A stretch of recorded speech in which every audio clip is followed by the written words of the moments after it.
de capacitación bíblica de la Iglesia Cristiana Renacer. Estamos estudiando las parábolas de Jesús. Hoy vamos a ver la parábola del portero vigilante. Estudiamos las parábolas del Señor porque para nosotros son sumamente importantes, son verdades profundas de la revelación del reino de los cielos a través de Jesucristo en una enseñanza simple, sencilla, para que todo el mundo pueda entender. De hecho, la palabra parábolas viene de dos palabras griegas que significa arrojar al lado de otra cosa. Es decir, poner una cosa al lado de otra para compararla. Entonces, poder extraer puntos de referencia, decir, a ver, estoy comparando esto con lo otro porque estoy extrayendo una verdad espiritual de esto que voy a enseñar. Así que Jesús se apropia de este método que tenían los judíos de enseñar a través de parábolas y lo aplica a la realidad de su momento, una enseñanza directa para sus discípulos, también para los que le seguían, inclusive para otros que eran sus enemigos, sus opositores, pero a través de la enseñanza de la parábola había mucho que aprender, a través de una verdad central en cada una de esas parábolas. Tan importante es que a través de los 2000 años de historia y hoy nosotros también aprendemos la palabra de Dios, aprendemos esas historias para tratar de sacar justamente esas verdades espirituales que nos dejó el Señor. Es importante entender de que se está explicando una verdad central, una verdad revelada que no estaba conocida para nosotros y se lo explica a través de un relato simple, un relato que puede ser verídico, ficticio, un relato, pero que su conexión es muy familiar para las personas. De hecho, todo lo que se puede contar en esa parábola es algo que puede suceder en ese momento. No es fantasía, es una historia que puede suceder aquí ahora o en algún sitio similar para poder extraer una verdad central de eso que está ocurriendo. Quizá nosotros sin querer muchas veces contamos ciertas parábolas, ¿no? Y comparamos, me acuerdo algunas reuniones que hemos tenido con los varones y comparábamos la guía del Espíritu Santo con un GPS, ¿no? Entonces, bueno, de alguna manera fue una parábola que habíamos hecho allí para extraer la verdad central que hace un GPS, cómo guía a una persona, cómo da dirección. Entonces, bueno, cómo el Espíritu Santo también nos dirige a nosotros. Así que, bueno, según algunos historiadores, la iglesia primitiva siempre hablaba en parábolas y era la manera que tenían de aprender. Y no eran criticados por eso, ¿eh? Al contrario, muchos historiadores decían, estos cristianos realmente están aprendiendo mucho, saben mucho de la palabra de Dios, de lo que Jesús ha enseñado, porque también ellos enseñan a través de parábolas. Así que es una forma de aprender muy útil, muy efectiva, porque nos recuerda la verdad central. Podemos memorizar mucho más fácil en ese sentido. Así que Jesús, entendiendo cómo funciona nuestra mente, pues Él nos ha dejado parábolas para que nosotros pudiéramos entender mejor el reino de los cielos y cómo se aplica. Este reino de los cielos es algo que es eterno, es el reinado de Dios universal y eterno, pero que con Jesucristo ha venido a hacerse parte nuestra, dentro de nosotros. Cuando el Señor dice, arrepentíos, porque el reino de los cielos se ha acercado, lo que está diciendo es que cuando nosotros decidimos entregar nuestra vida a Jesucristo, nos arrepentimos de nuestros pecados pasados y ahora lo que queremos hacer es andar en una nueva vida con Cristo. A partir de ahí, el reino de los cielos viene a nuestra vida y Jesús es el Rey que viene a morar dentro de nuestro corazón. Pero no se queda allí, porque hay un plan. Y eso significa que un día el Señor va a venir literalmente a esta tierra a reinar. Reinará por 1000 años y después reinará por la eternidad. Según lo que dice la palabra de Dios. Por eso nosotros nos basamos en lo que dice la Biblia, porque de allí extraemos esas verdades de lo que Dios nos ha dejado, ese plan eterno. Bueno, tenemos que analizar bien lo que es una parábola, ¿no? Tiene una verdad central, tiene un contexto que hay que aplicarlo a la realidad nuestra. Así que es necesario conocer un poquito más del contexto, situaciones culturales, geográficas, históricas, y de esa manera podemos mucho más fácil poder aplicarlo también a nuestro contexto, a nuestra historia de hoy. Vamos a leer Marcos 13, del 32 al 37, donde está la parábola del portero vigilante. Tiene un contexto importante que uno tiene que saber. Jesús mismo está hablando de la venida del Hijo del Hombre, es decir, de Él mismo, que va a venir por segunda vez, y en medio de esa conclusión que está haciendo de este tema, relata esta parábola. la parábola del portero vigilante, que no es lo mismo que la parábola de los siervos vigilantes, que nosotros la hemos estudiado, que está en otro evangelio. Aquí hace énfasis más bien en un portero, que Dios, bueno, en este caso es Dios, pero estamos diciendo, una persona que es un dueño de una casa, se va de viaje y entonces deja a cada uno su tarea que tiene que hacer, pero al portero le pide que sea responsable de estar vigilando permanentemente todo lo que está sucediendo allí y también el regreso, que esté atento al regreso otra vez del Señor de su casa, ¿no? Así que leemos entonces en Marcos 13, 32 en adelante, dice, pero de aquel día y de la hora nadie sabe, ni aun los ángeles que están en el cielo, ni el Hijo sino el Padre. Mirad, velad y orad, porque no sabéis cuándo será el tiempo. Es como un hombre que yéndose lejos dejó su casa y dio autoridad a sus siervos, y a cada uno su obra, y al portero mandó que velase. Velad pues, porque no sabéis cuándo vendrá el Señor de la casa, si al anochecer o a la medianoche o al canto del gallo o a la mañana, para que cuando venga de repente no os halle durmiendo. Y lo que a vosotros digo, a todos les digo, velad. Este pasaje está hablando de la venida del Señor y en conclusión justamente hace esta parábola para llamar la atención de las personas que están allí escuchándole, ¿no? Así que esta parábola habla acerca de la vigilancia de un portero esperando que ese señor venga a su casa. ¿Por qué Jesús cuenta esta parábola? Recuerden, siempre hacemos eso, hacemos esa pregunta. ¿Cuál era la motivación? ¿Cuál era el propósito por el cual Jesús cuenta una parábola? Nunca el Señor salió descolgado a decir una parábola, sino que había un contexto y en su enseñanza, pues Él aplica esa parábola. En este caso, bueno, los discípulos querían saber cuándo iba a venir el Señor. El Señor dijo que iba a venir otra vez, ¿no? Que Él era el Mesías y ya por el Antiguo Testamento sí sabían que iba a reinar, porque eso dice Isaías. Entonces, ¿cuándo iba a reinar Cristo? Lo veían casi más humano que divino, ¿no? Lo veían allí obrando, haciendo milagros, sanidades, pero era de carne y hueso y de pronto, ¿cuándo es que se va a revelar como el Mesías? Entonces el Señor quiere mostrarle que no iba a ser inmediatamente. Tenían que saber esperar. Y creo que la iglesia ha aprendido esa lección, porque hoy por hoy, ya hace casi 2000 años que estamos esperando, con la misma seguridad de que el Señor puede venir hoy. Esa expectativa que tenemos por la venida de Cristo nos motiva y nos mueve justamente lo que dice la palabra de Dios. Al estudiar lo que Jesús mismo dijo, uno sabe que cada vez estamos más cerca de esa venida, nos estamos preparando y las señales que Jesús dijo, pues la verdad es que todas las que Él dijo antes de su regreso para venir a llevarse a la iglesia están cumplidas. Así que es importante notar eso, muy importante. Lo que está diciendo es que tenían que saber esperar y tenían que saber vigilar. La palabra clave aquí es vigilia, ¿no? Vigilar en todos los tiempos, a pesar de que la noche se avance, a pesar de que no está la evidencia inmediata, uno tiene que saber esperar con fidelidad. Así que la tarea continúa, no es que uno espera de brazos cruzados, sino que espera trabajando, sirviendo y a la expectativa de la venida del Señor. Vigilancia permanente, atento porque el Señor en cualquier momento va a venir. Así que no deberían los discípulos desesperarse por esa venida del Señor, porque ese plan Dios lo tiene en su mano, ¿no? De hecho Jesús dice, el Padre lo sabe, así que nos ajustamos a ese día, a lo que el Padre quiere, donde el Padre pone el día y la hora exacta para que el Señor venga, pues ahí estamos nosotros ajustados a ese tiempo. Así que cuidado con la ansiedad para que no entorpezca, ¿no es cierto?, esa actividad que tenemos que nosotros desarrollar. Tenemos una misión que cumplir como iglesia del Señor, como hijos de Dios, dar a conocer a otros el mensaje, que muchos otros conozcan el Evangelio de Cristo.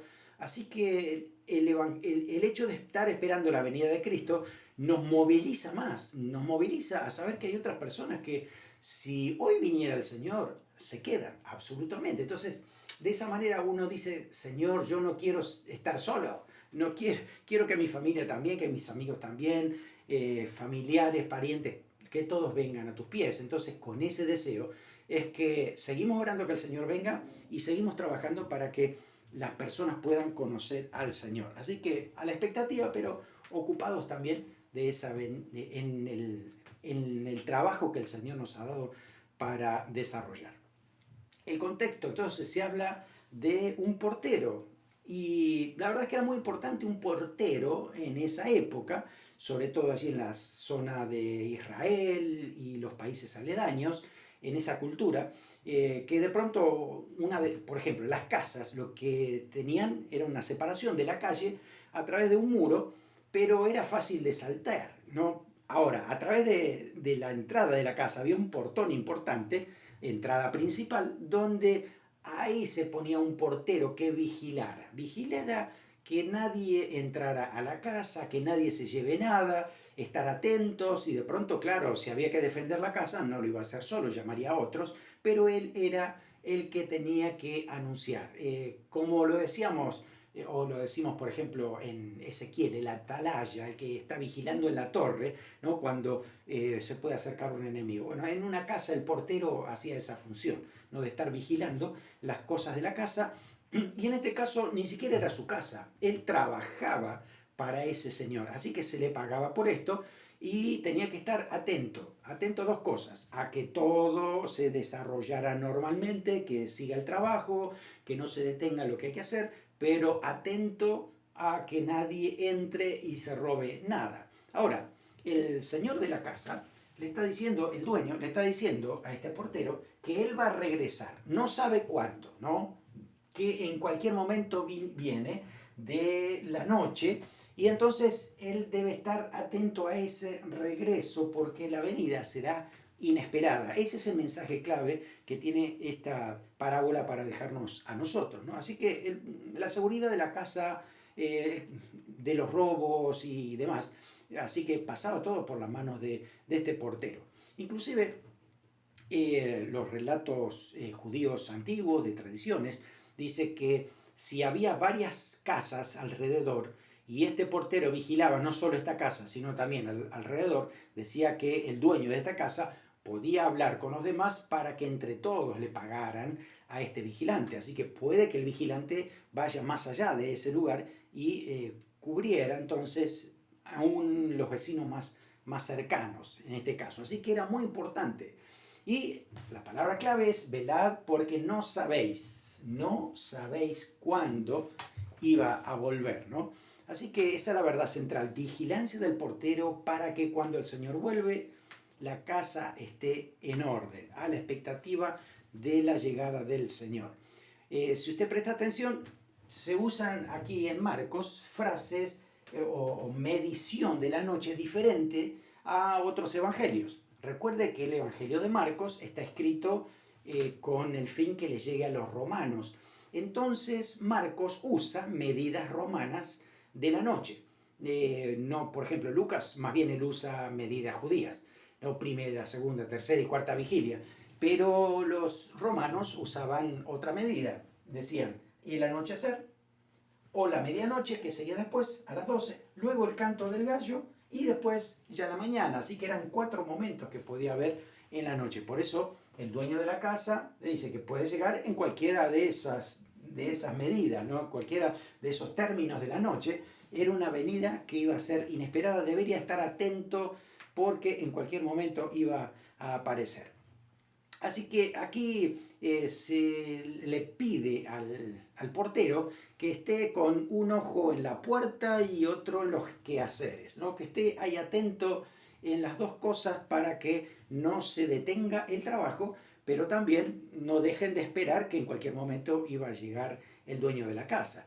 Nos hace recordar un poco a Nehemías, ¿cierto? Nehemías, cuando el pueblo tenía que construir el muro, dice que tenían en una mano la espada y en otra mano la cuchara de albañil para trabajar, ¿no? Las herramientas. Y creo que son las dos cosas, vigilancia por un lado y trabajo por el otro. Lo mismo sucede para nosotros como cristianos. Si somos nosotros los porteros, ¿no? Porque el Señor a todos nos da la misma exhortación, todos nosotros somos como esos porteros que tenemos que estar vigilando permanentemente. Así que aquí la exhortación es a no dormirse, porque si nos dormimos no vamos a hacer ninguna de las dos cosas, ni vamos a estar atentos a la venida del Señor, ni vamos a trabajar en su viña. Por eso es importante estar preparados porque a la hora que menos pensemos, Cristo puede venir. De hecho, el contexto de Marcos 13 nos habla justamente de la venida del Señor. Es importante que cuando usted lea Marcos 13 y otros pasajes más, recuerde el público que tenía el Señor Jesucristo. Él estaba hablando a los judíos. Así que mayormente de las cosas que pueden estar sucediendo en este pasaje pueden ser que sean directamente para los judíos, como una persecución directa a los judíos, como la destrucción del templo de los judíos, pero también hay otro contexto que habla acerca de un panorama mundial. Entonces es importante entender en los pasajes, en este pasaje, en los versículos diferentes, cuando entonces se puede aplicar a lo que es la realidad de los judíos y cuando hay pasajes que hablan términos universales, ¿no? Cuando el Señor estaba con los discípulos, solo Pedro, Jacobo, Juan y Andrés, ellos 4, se acercan a Jesús y le preguntan, versículo 4, dinos, ¿cuándo serán estas cosas? ¿Qué señal habrá cuando todas estas cosas hayan de cumplirse? Entonces Jesús les responde y le comienza a decir, mirad que nadie os engañe. Vamos a empezar por ahí. Fíjense que va a haber mucho engaño en los últimos tiempos, así que, y ahora también, en ese momento donde estaba Jesús iba a ascender a los cielos, iba a haber mucho engaño. De hecho, el apóstol Pablo nos habla de muchos engaños que ya estaban sucediendo en ese momento, como por ejemplo el gnosticismo, que estaba predicando un evangelio diferente, un Cristo diferente, y que justamente tanto Pablo como Pedro como Juan hablan en sus cartas contra esta herejía que ya estaba allí, ¿no? Dice, muchos se levantarán en mi nombre, diciendo yo soy el Cristo, engañarán a muchos más cuando oigáis de guerra, rumores de guerra, no os turbéis porque es necesario que suceda así, pero aún no es el fin. Es decir, guerra y rumores de guerra, no creen que por la guerra es que, sí, ahí está la señal, porque guerra siempre hubo. Por eso dice el Señor, cuando haya guerra y rumores de guerra, todavía no es el fin. Está diciendo, esto va a suceder. Claro que cada vez será peor, ¿no? En la medida que va avanzando el tiempo vamos a notar mucho más. Se levantarán nación contra nación, reino contra reino. Y escuche esto, ahí está la diferencia. Habrá terremotos en muchos lugares, hambres, alborotos, principios de dolores honestos. Es decir, principio de dolores significa que esto va siendo acrecentado cada vez más. El hambre, bueno, ya lo estamos viendo hasta en países del primer mundo, donde ya el hambre empieza a llegar, ¿no? Estamos viendo situaciones muy difíciles en otros países, donde la realidad es esto, lo que se está cumpliendo, esta palabra de Dios, ¿no? Hambres, alborotos. Pero dice, mirad por vosotros mismos, porque os entregarán a los concilios. Es decir, esto también le está hablando ahora directamente a los judíos y a los discípulos que va a suceder en ese momento, de ahí hasta el año 70, donde va a aparecer la destrucción del templo de Jerusalén, y va a haber una especie de persecución allí, pero no se va a comparar con la persecución que va a haber en los últimos tiempos, ¿no? Dice, los van a entregar delante de los reyes, gobernadores, y es necesario que el evangelio sea predicado antes a todas las naciones. Así que ahora estamos hablando no del tiempo de los judíos, estamos hablando de este tiempo, ¿no? Porque el evangelio tiene que predicarse a todas las naciones. Dice, más cuando os trajeren para entregaros, no os preocupéis. Eso le está hablando a los judíos, pero tiene una doble referencia también para nosotros hoy, ¿no? No os preocupéis por lo que habéis de decir, ni lo que vas a pensar, sino lo que fuere dado en aquella hora, eso hablad, porque no sois vosotros los que habláis, sino el Espíritu Santo. Y bueno, este versículo que sigue se ha cumplido en ese tiempo y puede volver a cumplirse otra vez aquí. El hermano entregará la muerte al hermano, el padre al hijo, se levantarán los hijos contra los padres y los matarán. Seréis aborrecidos por todos por causa de mi nombre, mas el que persevere hasta el fin será salvo. Así que esos términos tienen esa referencia, que siempre debemos permanecer fieles en lo que el Señor nos ha dicho. Ahora, fíjense, le está hablando a los judíos y les dice, el versículo 14, cuando veáis la abominación desoladora que habló el profeta Daniel, es la profecía, ¿no? Inclusive Daniel tiene una doble referencia, para los judíos y después para el tiempo final. Exactamente, ¿no? Hablando acerca del anticristo. Y dice, el que le entienda, Así que los que estén en Judea huyan a los montes, y el que esté en la azotea no descienda a su casa, ni tome para tomar algo en la casa, el que esté en el campo no vuelva para atrás a tomar su capa. Mas hay de las que estén encintas y de los que crían en aquellos días. Orad para que vuestra huida no sea en invierno, porque aquellas serán días de tribulación, cual nunca ha sido desde el principio de la creación que Dios creó hasta el tiempo, ni la habrá. Esa expresión está diciendo, claro, puede ser, o evidentemente estamos hablando de que se destruye el templo de Jerusalén y hay mucha persecución, pero que no va a haber otra persecución tan grande como esta, estamos hablando para el tiempo final. Porque Daniel dice que va a haber 7 semanas de alguna manera proféticas diciendo, son 7 años que Dios tratará exclusivamente con el pueblo de Israel. Por eso esto estamos hablando para el pueblo de Israel, ¿no? Entonces dice que, versículo 24, en aquellos días después de aquella tribulación, estamos hablando entonces ahora sí del tiempo de cuando aparecen entonces el anticristo, cuando aparece la tribulación para los judíos, y dice, después de aquella tribulación el sol se oscurecerá, la luna no dará su resplandor, las estrellas caerán del cielo, las potencias de los cielos serán conmovidas. Todo esto sucede durante 7 años, no está explicado aquí, está aplicado en Apocalipsis. Por eso es que el Señor la revelación la fue dando de menor a mayor. Y lo que se dice en un versículo aquí, se explica en varios capítulos de Apocalipsis. ¿Cómo será esto, no? Hasta que, entonces sí, el versículo 26 se cumple en Apocalipsis 19, cuando aparece el Señor Jesús en un caballo blanco, ¿no? Bajando a Armagedón para tomar autoridad, para tomar el reino, y a partir de ahí empieza el milenio. Es eso, versículo 26, segunda venida de Cristo. Entonces verán al Hijo del Hombre que vendrá en las nubes con gran poder y gloria. Entonces enviará a sus ángeles, juntarán a sus escogidos de los 4 vientos, desde el extremo de la tierra hasta el extremo del cielo. Es decir, los escogidos judíos y aquellos que hayan perseverado fieles después del arrebatamiento de la iglesia, que se hayan quedado aquí y hayan buscado al Señor o hayan escapado de la persecución, ¿no? De la higuera aprended la parábola, cuando ya su rama está tierna y brotan las hojas, sabéis que el verano está cerca. Así también vosotros, cuando veis que sucedan estas cosas, conoced que está cerca las puertas. De cierto os digo que no pasará esta generación hasta que todo el cielo acontezca. Todo esto acontezca. Está diciendo lo de la generación, si es para los judíos, en cuanto a lo que era la persecución, la destrucción y la destrucción del templo romano, iba a ser en esa generación. Pero también aplica la referencia a los tiempos finales. Desde que comienza la tribulación hasta que acabe todo esto, no va a pasar la generación hasta que todo esto acontezca. El cielo y la tierra pasarán, pero mis palabras no pasarán. Ese es el contexto que habla Marcos antes de aplicar todo esto. Está diciendo que el Señor, entonces, cuando Él ascendió a los cielos, después que estuvo aquí en la tierra, murió en la cruz, resucitó, ascendió. Desde ese día hasta hoy, el Señor allí está en su trono, reinando, para poder descender, para poder llegar aquí a esta tierra, segunda venida de Cristo. Sin embargo, sucede muchas cosas antes de esto, ¿no? Está el arrebatamiento de la iglesia, por lo menos 7 años antes de la segunda venida de Cristo, porque se tiene que cumplir la tribulación, que es un trato especial de Dios con los judíos. Pero de esos 7 años antes todavía, no tenemos muchas señales. Las señales son para lo que va a suceder después. Hoy por hoy podemos decir, sí, hay muchas señales que se han cumplido, como pestilencias, terremotos, la preparación del mundo para un gobierno universal de una persona, de un gobernante. Podemos hablar de cómo las profecías se han cumplido en el pueblo de Israel, cómo se está otra vez reorganizando Israel, y hay muchas otras cosas más que podemos decir. Sin embargo, según la palabra de Dios, todo lo que tiene que ver con arrebatamiento de la iglesia ya está cumplido. Lo que falta cumplir son las señales de la segunda venida de Cristo.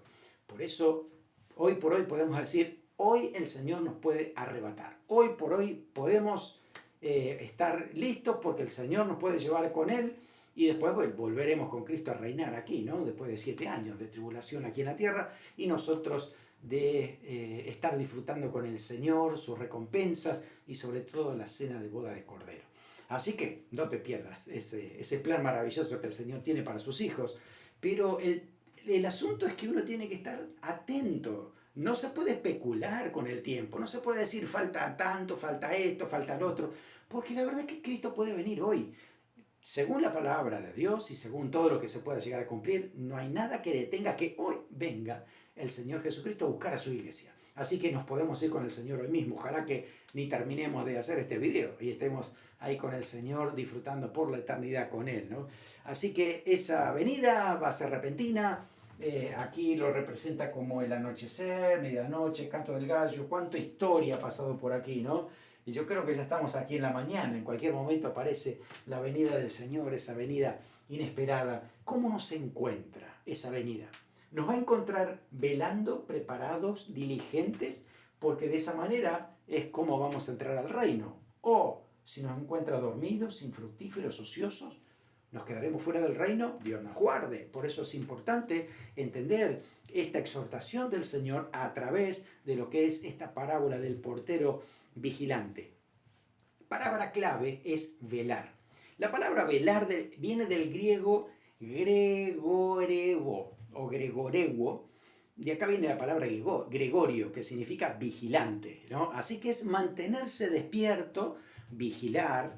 También proviene de otra palabra, de egeiro, que significa levantarse, enderezarse, despertarse. Es decir, salir de la situación de adormecimiento. Esta palabra se usa también en Romanos 13, 11, cuando el apóstol Pablo nos dice, conociendo el tiempo que es hora de levantarnos del sueño. De hecho, inclusive la palabra sueño en griego es hipnosis, que significa, o hipnos, que significa modorra. Cuando uno está adormecido, está medio atontado, ¿no?, por el sueño, esa es la palabra que se usa aquí, hipnos. Y el Señor nos dice, despiértense de esa realidad, actívense, muévanse, hagan lo que tengan que hacer, ¿no? Dice, porque ahora está más cerca de todos nuestra salvación que cuando creímos. Eso aplica para nosotros, ¿no? Estamos tan cerca, estamos ahí a la mañana, acerca de esa venida del Señor Jesucristo. Así que atentos, vigilando,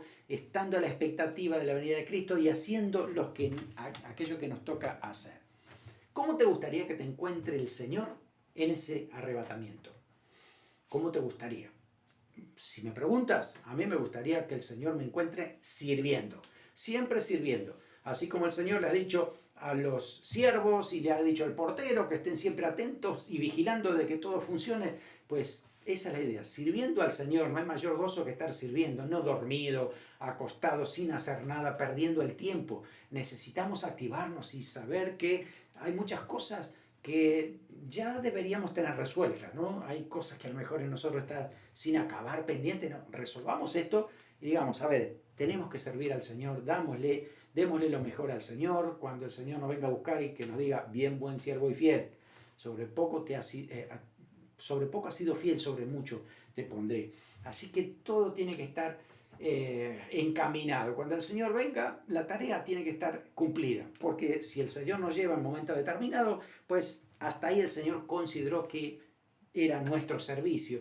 Así que ahí estamos, sirviendo al Señor cuando Él venga.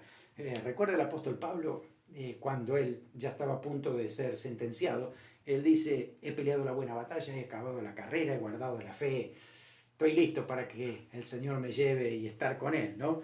Así que es eso, es honrar al Señor sirviéndole aquí en la tierra. No hay cosa más hermosa que servir al Señor durante toda nuestra vida, ¿no? Desde que somos niños, desde que somos adolescentes, que somos jóvenes adultos, que somos mayores, que somos ancianos, en todo tiempo se sirve al Señor.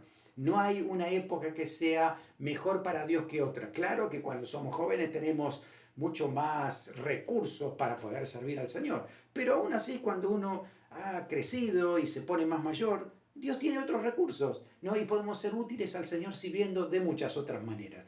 Así que no deje de servir al Señor, porque es lo máximo que podemos hacer en esta vida, porque el Señor nos ha dado vida eterna y nos encanta servirle porque somos sus siervos.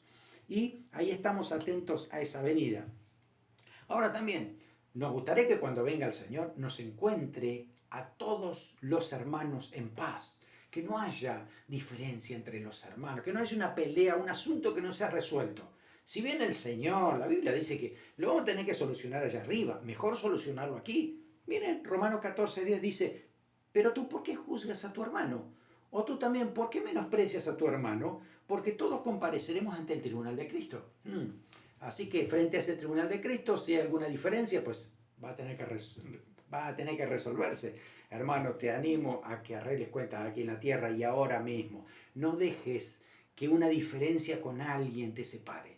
No dejes que alguna mala comunicación, algún malentendido, alguna otra situación que haya pasado por ahí, hayas tú roto la relación con alguna persona que ama también al Señor. Restablece esa comunión. Si puede que la otra persona no tenga interés, pero tú has hecho tu parte, has tratado de solucionarlo. También que el Señor nos encuentre produciendo fruto en nuestro carácter, ¿cierto?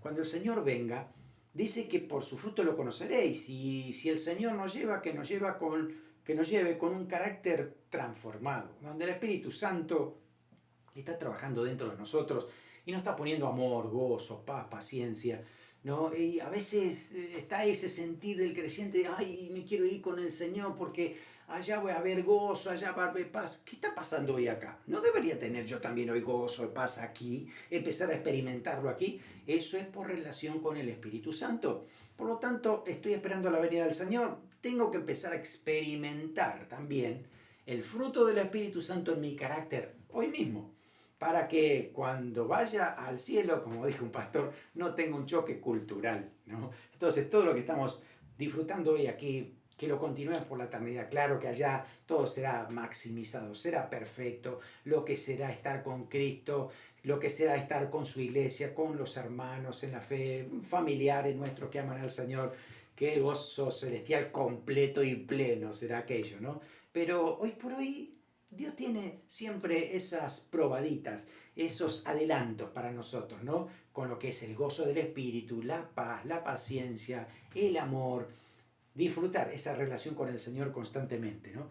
Que nos encuentre produciendo ese fruto. También que nos encuentre hablando de Cristo a otras personas, ¿no? Compartiendo el Evangelio, esa misión que el Señor nos ha dado para que otros también alcancen salvación, ¿no? Yendo a todo el mundo, haciendo discípulos del Señor. Ellos también necesitan tener el carácter de Cristo. Por lo tanto, también hay otros discípulos del Señor que nosotros tenemos que guiarlos a Cristo para que sean como Él, enseñándole todo lo que el Señor ha dicho que debemos hacer, ¿no es cierto?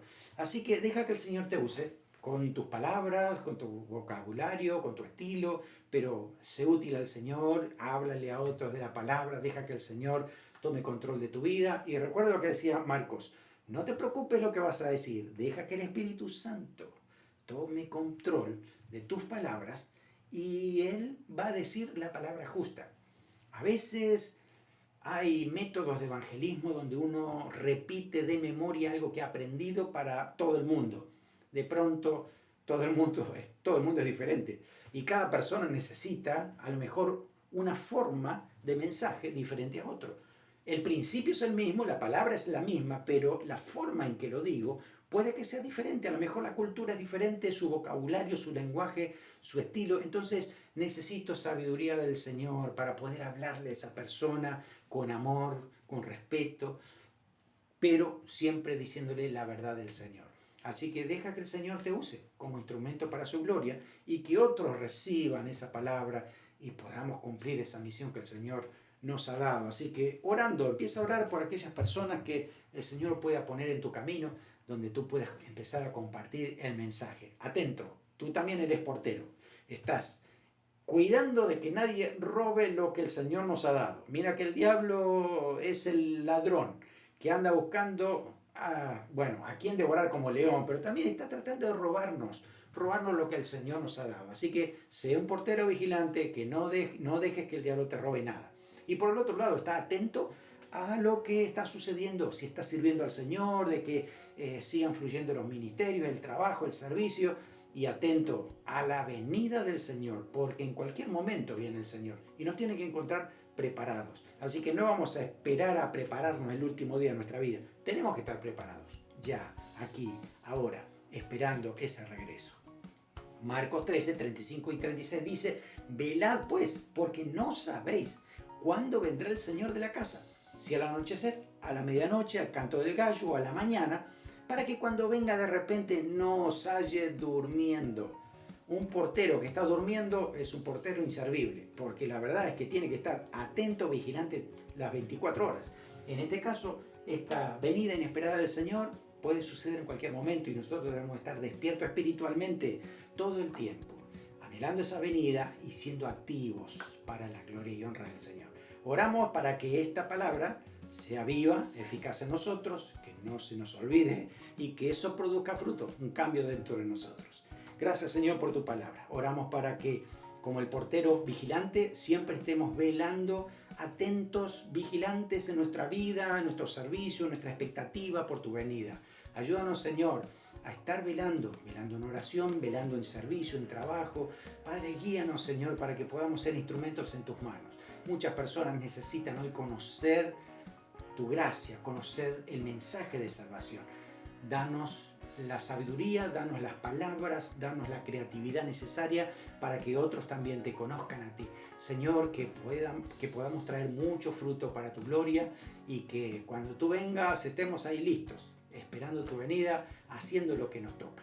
En el nombre de Jesús. Amén. Amén. Que el Señor te bendiga abundantemente.